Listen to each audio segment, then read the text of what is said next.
Bismillah, alhamdulillah, wassalatu wassalamu ala rasulillah, rabbi shrah li sadri wa yassir li amri wa hlul uqdatan min lisani yafqahu qawli. Amin ya rabbal alamin.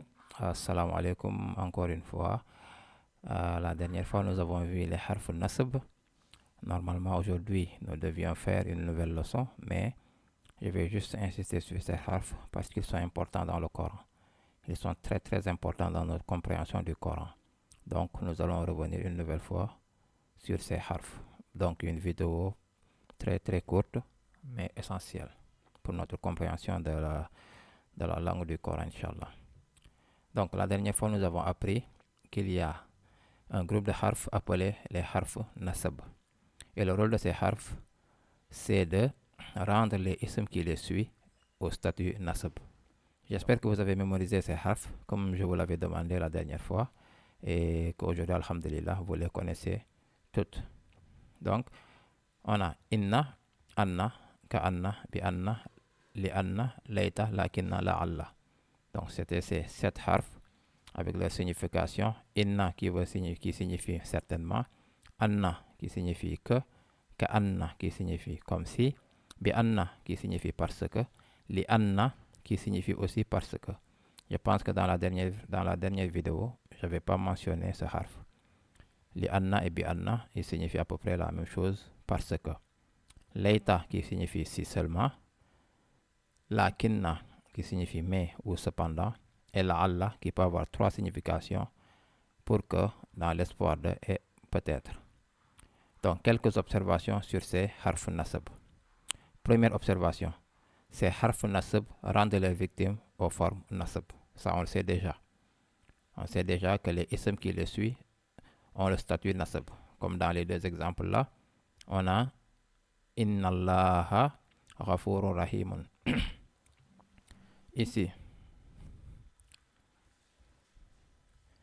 Ici, le harf nasab est là, inna. Et le ism qui le suit est le mot Allah, qui est nasab à cause de l'impact du harf nasab, inna. Donc on a inna Allah. On n'a plus inna Allahu ou bien inna Allahi, mais inna Allah. Deuxième exemple, walakinna al-birra man amana billahi. Ici, le harf nasab c'est lakinna. Et il impacte directement sur le ism qui le suit et qui est al-birr, le bien, qui est nasab al-birra, et non al-birru ou al-birri. Donc on a walakin al-birra, man amana billahi, ainsi de suite. Deuxième observation, ces harf nasab et leur ism peuvent avoir une relation longue distance. Ça veut dire quoi? Ça veut dire que le harf nasab et sa victime ne sont pas toujours côte à côte. Comme dans les deux exemples précédents, on a le harf nasab qui est immédiatement suivi par son ism. Parfois, on peut avoir un harf nasab, on a d'autres éléments avant d'avoir sa victime. Comme dans l'exemple qui suit, on a inna fi dhalika la ayatin.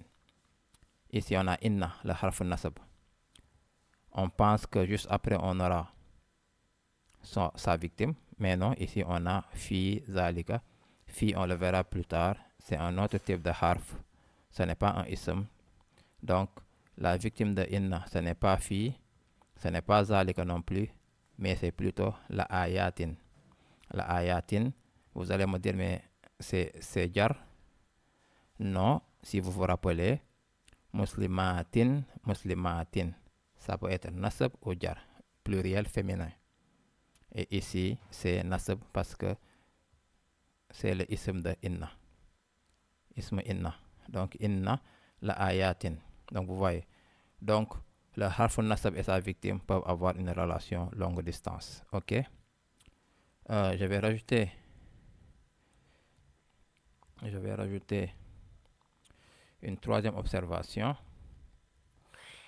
Hop, une troisième observation. Voilà, hop, je suis en mode arabe. Voilà, je vais ajouter une troisième observation. C'est que la troisième observation sera que un harf nasab peut avoir plusieurs victimes. Peut avoir plusieurs victimes. Ça veut dire quoi? Un harf nasab peut avoir plusieurs victimes. Ça veut dire par exemple, si je dis, je vais juste copier ça. Excusez-moi, voilà. Si je dis Inna Allah, si je dis Inna Allah wa ar-rasula wa ar-rasula, Inna Allah wa ar-rasula wa al, je sais pas qu'est-ce que je vais dire, wa ar-rasula wa Jibrila, je vais dire wa Jibrila, wa Jibrila, ainsi de suite. Donc on a le harf nasab qui est inna, on a sa première victime qui est le mot Allah. Ensuite, on a wa ici qui signifie est. Sa deuxième victime qui est ar-rasula, qui est aussi nasab. On a encore wa qui veut dire est. Et enfin, sa troisième victime qui est le mot Jibrila. Donc, inna a trois victimes. Allah, ar-rasula et Jibrila. Donc, ça veut dire quoi? Que parfois, un harf nasab peut avoir plusieurs victimes parce que ce wa, ce est, continue la chaîne. C'est comme si on avait une chaîne de victimes. Et ce wa, c'est comme un genre de virgule. C'est un genre de virgule en français. Comme si je dis par exemple, certainement Allah, virgule, le messager, virgule, Jibril, ainsi de suite. Donc ce wa permet une continuation, une chaîne de victimes pour le harf inna. Ok? Donc voilà. Donc un harf nasab peut avoir plusieurs victimes. Voilà. Donc nous allons finir avec quelques exemples du Coran. Voilà. Donc inna. Dans le Coran, premier exemple, on a inna laha. Inna laha. Et nous allons les traduire également. Ça sera notre première traduction de certains versets du Coran. Alhamdulillah. Donc inna laha qui veut dire inna qui veut dire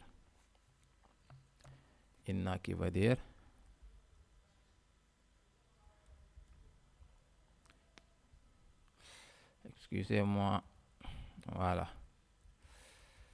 inna qui veut dire certainement.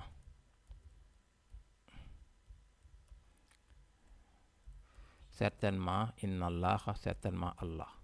Voilà. Certainement Allah. Ensuite, on a anna. Anna hum. Anna qui veut dire que. Et hum, on l'avait vu. Hum pronom qui peut être rafa. Et sa forme nasab c'est hum aussi. Et sa forme jar c'est hum aussi. Donc, il ne change pas. Mais ici, c'est nasab parce qu'il vient après le harf nasab anna. Donc, anna hum, que il, qui devient qu'il. Ok? Ka'anna qui signifie comme si. Ka'anna qui signifie comme si. Ka'anna fi uzunayni. Comme si dans ses oreilles. Comme si dans ses oreilles. Mais ne vous trompez pas, la victime de Ka'anna, ce n'est pas fi uzunayni, mais c'est plutôt waqaran. Comme je vous ai dit tout à l'heure, une relation longue distance. De toute façon, quand vous avez un harf nasab, le premier ism que vous voyez étant nasab, ça sera sa victime. Donc, Ka'anna, fi n'est pas un ism. Uzunayhi, ce n'est pas, c'est un ism, mais bon, on verra ça plus tard. Et waqaran, on voit clairement que c'est nasab, donc c'est la victime de Ka'anna. Donc, on va dire comme si dans ses oreilles qui veut dire fi uzunayni, waqaran qui veut dire barrière. Comme si dans ses oreilles, il y a une barrière. On verra après, Inch'Allah, comment on a fait pour traduire ça comme ça. Comme si dans ses oreilles, il y a une barrière. Ou bien si on veut vraiment, dans la traduction, coller Ka'anna avec waqaran, on peut dire comme si il y a une barrière. Comme s'il y a une barrière dans ses oreilles. Voilà. Ensuite, bi anna. Bi anna qui veut dire parce que. Ici, dans le verset Zalika, Voilà, c'est mieux comme ça. Zalika qui veut dire cela. Hop. Cela. Bi annahum. Bi anna. Parce que. Hum, parce qu'ils. Qalu. Qalu. Ils ont dit. Donc, parce que ici. Parce que ici c'est bi anna. Immédiatement suivi par sa victime, le pronom hum, qui est nasab ici, qui veut dire il.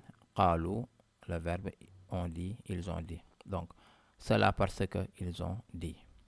Ok? Li anna, ici ça ne sera pas li anna. On va enlever li anna. Ce sera plutôt pour leita. Voilà. Ya leita, leitani, lam attakhis fulanan khalila. Ici, leita qui veut dire si seulement. Leita qui veut dire si seulement. Si seulement. Donc, ya leita, leitani. En fait, leita, c'est un peu un harf, une expression de regret. Donc, ici, c'est presque répété 2 fois. C'est qu'il y a une profonde regret de la part de la personne qui parle.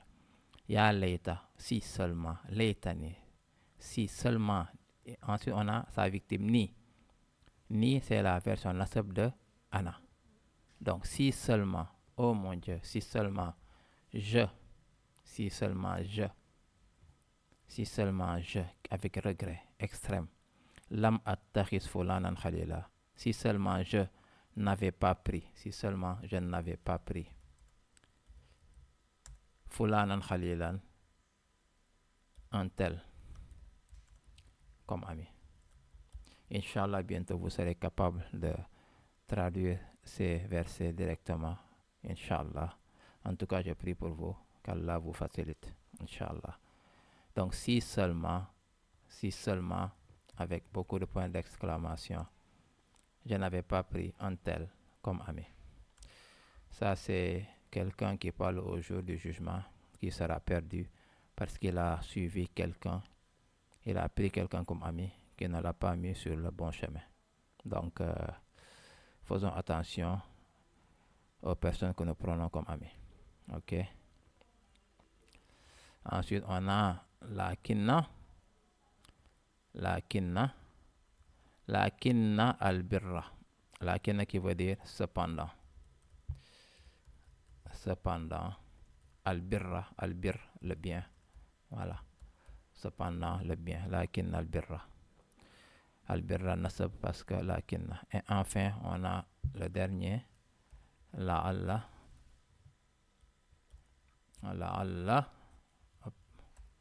Voilà. La'allakum tashkurun. Et je vous avais dit que la'alla peut avoir 3 significations. La'alla peut signifier peut-être. La'alla peut signifier dans l'espoir de. Et la'alla peut signifier pour que. Donc la'allakum. La'alla c'est le harf nasab. Kum c'est sa victime. Kum c'est la version nasab de antum. Antum kum. Donc peut-être que vous, ou bien dans l'espoir que vous, ou bien pour que vous. Tashkuruna, pour que vous soyez reconnaissant. Pour que vous soyez reconnaissant. Et Allah dit cela dans le verset du Ramadan, que peut-être qu'à la fin du mois de Ramadan, peut-être que nous serions reconnaissants. Certains seront reconnaissants pour ce mois béni, d'autres non, dans l'espoir. Donc le mois de Ramadan est une espérance pour se remettre sur le bon chemin et pour que vous soyez reconnaissants. Ou bien le mois de Ramadan est un moment, est un mois qui va nous permettre d'être reconnaissants. Donc il n'y a pas une garantie 100% pour tout le monde. Subhanallah. Donc voilà quelques exemples du Coran avec ces différents harf nasab. Prenez le temps de regarder cette vidéo plusieurs fois. Et Inch'Allah, la prochaine vidéo, on commencera un autre groupe de harf. Assalamu alaikum wa rahmatullahi wa barakatuh.